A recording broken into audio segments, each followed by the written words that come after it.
तो सवाल नंबर 1 से यहाँ पर कंटिन्यू करते हैं। देश बंधु जो चित्तरंजन दास का अन्य नाम है, उन्हें देश बंधु के नाम से जाना जाता है। इनका पेशा क्या है? तो ये वकील थे।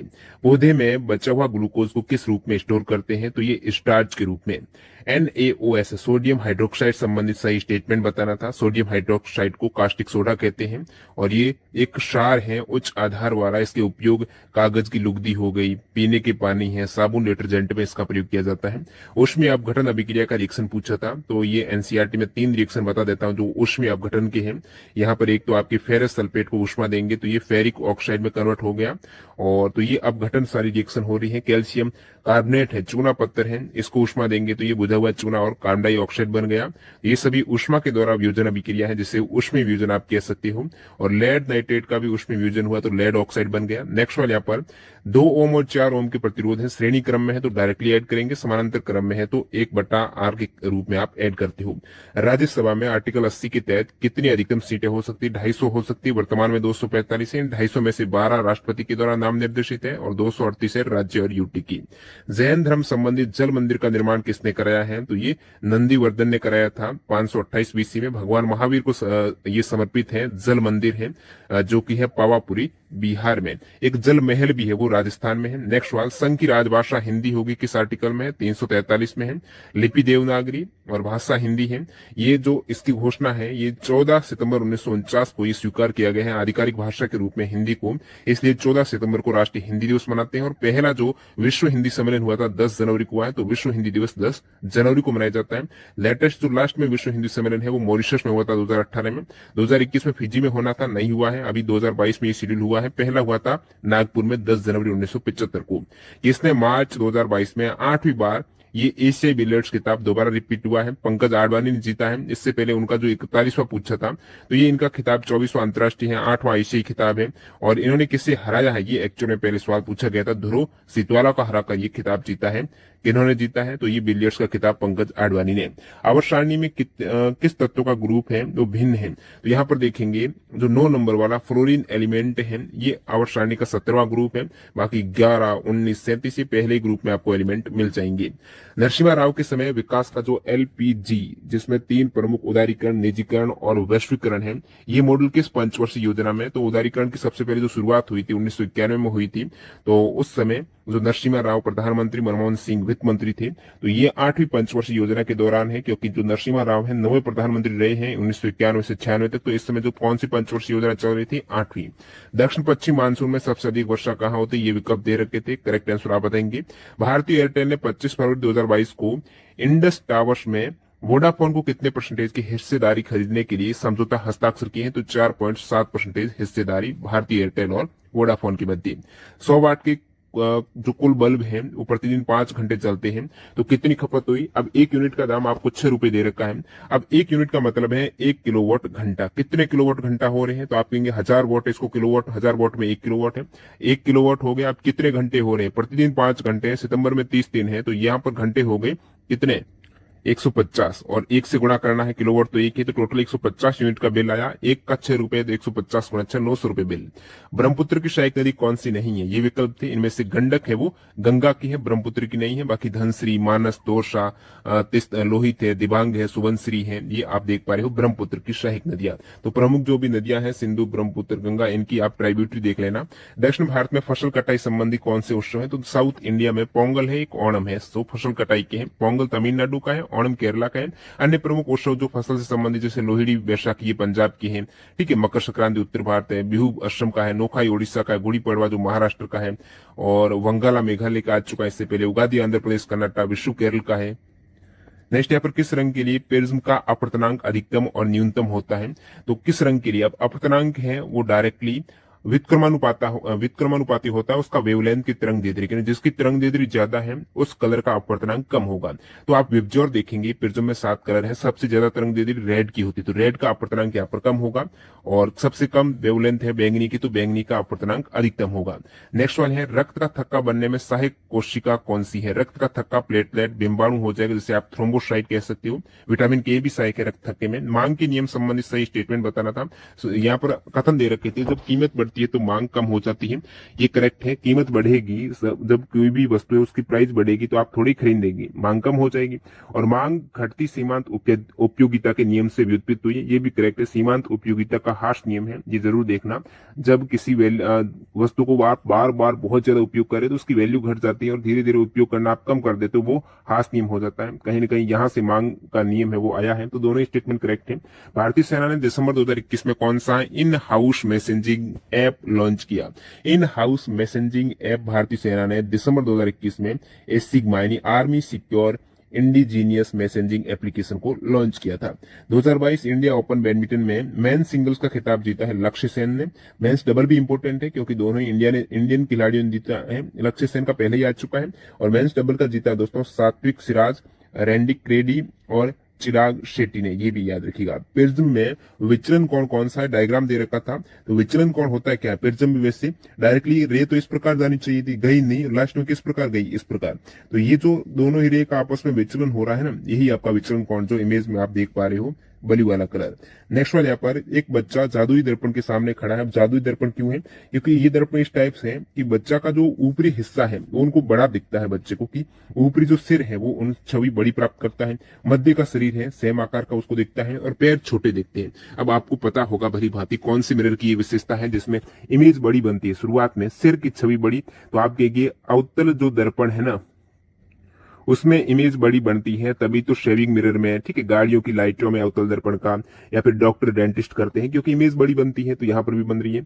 और बराबर इमेज बनती है वो कौन से दर्पण की बनती है? तो वो आप कहेंगे प्लेन एक तरीके से, तो अवतल और बराबर बन रही तो बीच का प्लेन हो जाएगा।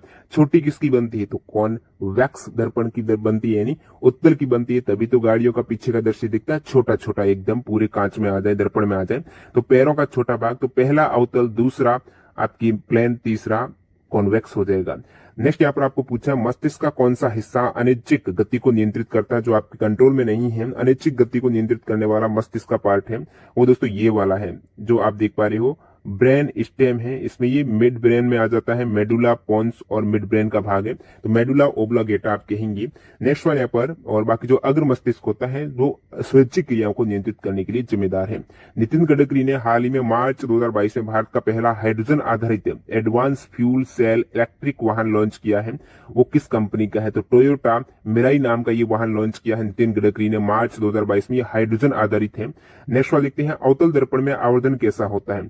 ऋणात्मक और धनात्मक दोनों, यहां पर एडिट कीजिएगा इसको धनात्मक, ठीक है, क्योंकि एक स्थिति ऐसी भी आती है अवतल दर्पण में, आप देख पाते हो। अब वैसे आवर्धन होता है क्या है? बिंब, प्रतिबिंब की हाइट और बिंब की जो हाइट आपको दिखती है, साइज दिखता है। अब प्रतिबिंब की हाइट ऊपर की डायरेक्शन में आप ले रहे हो वो पॉजिटिव रहती है, नीचे की डायरेक्शन में नेगेटिव। अब अवतल दर्पण में लगभग 5 ऐसे केसेस मिलेंगे जिसमें प्रतिबिंब नीचे बनता है। नीचे बनता है तो नेगेटिव हो गई, तो 5 केसेस में नेगेटिव। जब आपका बिंब पी और एफ की मध्य हो ना, तो इमेज पीछे की साइड बनती है, बड़ी और सीधी बनती है। इस आप क्या देख पा रहे हो कि ऑब्जेक्ट भी ऊपर है, इमेज भी ऊपर है, इसका मतलब पॉजिटिव। तो धनात्मक और ऋणात्मक दोनों जो ऑप्शन होगा वो होगा। 1989 में पंचायती राज व्यवस्था के आधार पर किस समिति का गठन हुआ था? 1989 में हुआ था दोस्तों पी.के. थुगन समिति।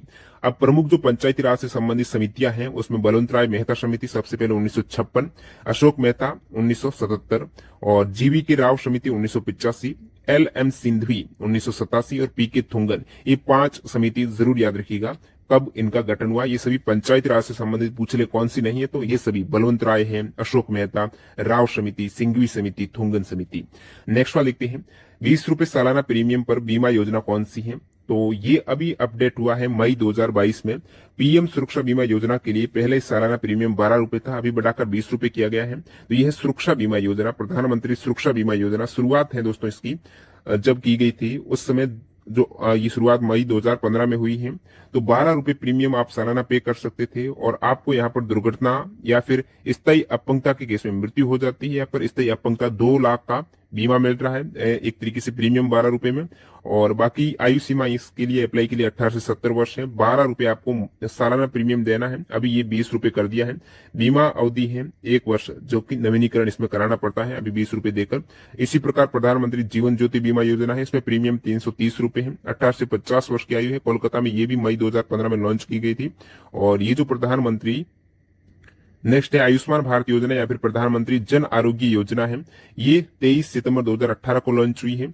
इसमें प्रत्येक परिवार को हर वर्ष 5 लाख रुपए का स्वास्थ्य बीमा प्रदान किया जा रहा है। नेक्स्ट वाला देखते हैं यहाँ पर, जब नींबू के रस में पानी मिलाते हैं तो हाइड्रोक्सी आयन में क्या प्रभाव पड़ेगा। नींबू का रस होता है दोस्तों एसिड, अम्लीय होता है, और इसमें यदि आप जल मिला रहे हो तो अम्लीय है, इसकी सांद्रता घट जाएगी। H+ आयन की एक तरीके से सांद्रता वहां पर कम हो रही है। हाइड्रोक्सी आयन में क्या प्रभाव पड़ेगा। आई थिंक इसका आंसर बढ़नी चाहिए, हाइड्रोक्सी आयन है। अब आप कमेंट सेक्शन में बताना, थोड़ा डाउटफुल है। सबके लिए समान लागू होता है, विधि के द्वारा कानून सबके लिए समान। विच प्रोटोकॉल इन 1987 फेज्ड आउट CFC, तो क्लोरोफ्लोरोकार्बन है, इसके कंट्रोल के लिए कौन सा प्रोटोकॉल 1987 में फेज आउट हुआ है। वो है मॉन्ट्रियल प्रोटोकॉल है, जो ओजोन परत के संरक्षण के लिए वीना सम्मेलन में ये पारित प्रोटोकॉल है। ओजोन परत के संरक्षण के लिए क्लोरोफ्लोरोकार्बन जो जिम्मेदार ओजोन परत के क्षय के लिए है, उसकी कंट्रोल के लिए 1987 में मॉन्ट्रियल प्रोटोकॉल है। इसी प्रकार क्योटो प्रोटोकॉल की बात करूं तो ग्लोबल वार्मिंग है, इसको रोकने के लिए क्योटो प्रोटोकॉल है, वो 1997 में हुआ है। और रामसर सम्मेलन है नम भूमि संरक्षण के लिए 1971 में। ये तीनों ही प्रोटोकॉल इंपोर्टेंट है। रामसर 1971, क्योटो प्रोटोकॉल 1997 और मॉन्ट्रियल प्रोटोकॉल है 1987। किस हेतु हुआ है। मॉन्ट्रियल हुआ ओजोन परत, क्योटो हुआ ग्लोबल वार्मिंग, रामसर हुआ है आर्द्र भूमि संरक्षण। किसी केमिकल रिएक्शन के बाद AQ का मतलब, जब केमिकल रिएक्शन वाला चैप्टर कराया है उसमें मैंने ये बताया, नोट करके बताया था। अभी जो हाल ही में 2-3 दिन पहले आपका केमिकल रिएक्शंस का एक वीडियो डाला था, उसी में से मिल जाएगा। AQ का मतलब है यौगिक पानी में घुला हुआ है। L का मतलब लिक्विड है, वो तरल कोई भी हो सकता है। पौधे का कौन सा भाग प्रदूषण को संचित करता है। तो एक स्टूडेंट ने इस टाइप से बताया कि गार्ड सेल रहती है प्लांट की लीफ की, वो कब ओपन होती है। तो प्लांट की जो लीफ की गार्ड सेल है वो क्या करती है, गैसों के आदान प्रदान वक्त ओपन रहती है। तो रंध्र यहाँ पर एक तरीके से हो सकता है आंसर। सरीसृप में लिंग निर्धारण किसके द्वारा होता है। अब मेल होगा या फिर फीमेल होगा, वो निर्धारण होता है टेम्परेचर। देखा जाता है कि 30+ से अधिक टेम्परेचर पर इन्होंने यदि किया है, अंडा बनता है, फर्टिलाइजेशन यानी होता है, तो मेल बनता है, 25 से कम फीमेल। इस टाइप से जो एक प्रयोग किया गया है, ये देखा गया है। तो सरीसृप में लिंग निर्धारण है, टेम्परेचर डिटरमिन करता है कौन सा लिंग होगा। सरीसृप में आंतरिक निषेचन होता है। नेक्स्ट वाले यहाँ पर दो संयोजी इलेक्ट्रॉन किसका है। दो संयोजी ऑप्शन ये थे, धातु, अधातु, उपधातु। तो धातु में आपको मिलेंगे ग्रुप 2 का एलिमेंट है, उसकी जो संयोजकता है वो 2 रहती है। तो ये एल्कली अर्थ मेटल है, क्षारीय मृदा धातु है। एक संयोजी इलेक्ट्रॉन भी धातु है, क्षारीय धातु ग्रुप 1 की। 3 वैलेंस इलेक्ट्रॉन है, बोरॉन ग्रुप 13 ग्रुप है, 14 का 4 है, 15 का 5। इस टाइप से आपको वैलेंस इलेक्ट्रॉन देखने को मिल रहे हैं। नेक्स्ट यहाँ पर ओडिशा के कोरापुट, रायगढ़, कालाहांडी और बोलांगीर जिले किस खनिज के उत्पादन में, बॉक्साइट उत्पादन में। प्रश्न आपको दे रखा था, कार्बन समूह में क्रियात्मक समूह के जुड़ जाने से हाइड्रोजन हट जाता है और कार्बन के समूह जुड़ने से इसका भौतिक गुण भी चेंज होता है। तो स्टेटमेंट आधारित ये सवाल था। एक है विद्युत चुंबकीय प्रेरण का उदाहरण है। विद्युत चुंबकीय प्रेरण का पूछा है तो जनित्र हो जाएगा। विद्युत मोटर होती है या फिर विद्युत घंटी होती है, ये दोनों ही विद्युत धारा के चुंबकीय प्रभाव का उपयोग होती है। और विद्युत जनित्र में ये इंडक्शन प्रेरण का होता है। प्रतिरोध के बारे में सही स्टेटमेंट पूछा था। प्रतिरोध ताप से स्वतंत्र होते हैं। प्रतिरोध गैस सही मात्रक ओम करेक्ट है। ताप से स्वतंत्र नहीं होते, ताप पर डिपेंड करते हैं प्रतिरोध। एक सवाल में उदासीनीकरण अभिक्रिया को बैलेंस करना था। एक सवाल था बायोटेक्नोलॉजी डिपार्टमेंट ने कोई कैंसर प्रिवेंट करने के लिए इवेंट है, वो किसने लॉन्च किए, मिनिस्टर कौन था। इस टाइप से नहीं मिला एग्जैक्ट सवाल। आनुवंशिका की परिभाषा से एक सवाल था। चुंबक के पास कोई चालक वायर आता है, धारा प्रवाहित होती है, तो कम ज्यादा आप धारा AC वायर है तो वहां पर वो प्रेरण होगा। तो इस टाइप से ये सवाल पूछे गए हैं आज आपकी 3rd शिफ्ट में यानी 23 अगस्त को।